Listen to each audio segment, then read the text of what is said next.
রাজধানীর পাম্পগুলোতে জ্বালানির জন্য ১২ থেকে ১৩ ঘন্টার দীর্ঘ অপেক্ষার পাশাপাশি অব্যবস্থাপনার অভিযোগে ক্ষোভ বাড়ছে।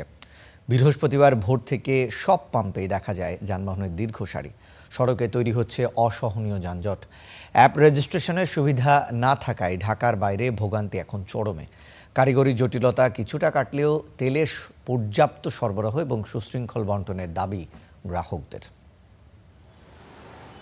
অপেক্ষার প্রহর যেন শেষ হতেই চায় না। তপ্ত রোদে ১২ থেকে ১৩ ঘন্টা মোটরসাইকেলের ওপর বসে থেকেই কাটছে চালকদের দিন। রাজধানীর পাম্পগুলোতে জ্বালানির জন্য এই অপেক্ষা এখন নিত্যদিনের চিত্র।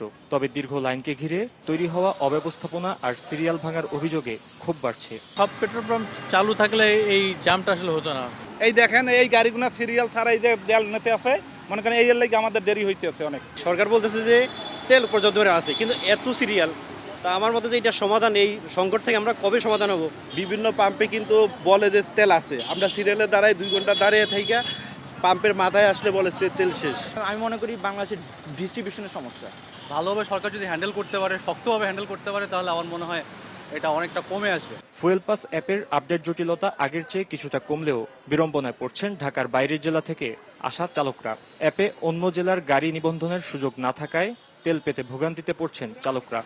আমরা সিরিয়ালে দেখতেছি যারা ঢাকা মেট্রোতে যারা আছে তারাই শুধু সিরিয়ালে তেল নিচ্ছে, অন্যান্য ডিস্ট্রিক্ট পাচ্ছে না। এই অ্যাপসটা শুধু দিচ্ছে, এটা ভুয়া। আমাদের এত ভোগান্তি কেন? যদি তেল মজুদই থাকে তাহলে সরকার পদক্ষেপ নিক, যেসব তেল পাম্পগুলা তেল নিচ্ছে না, দিচ্ছে না, কিনতেছে না, সেই তাদের লাইসেন্স বন্ধ করে দিক, তেল তোমার নেওয়া লাগবে না। এদিকে সরবরাহ কম থাকায় রেশনিং করে তেল দিতেও রীতিমতো হিমশিম খাচ্ছেন পাম্প কর্মীরা। তারা রেজিস্ট্রেশন করে নাই, তারাও এসে বলতেছে ভাই আমরা কিভাবে রেজিস্ট্রেশন করবো, একটা সার্ভারের সমস্যা।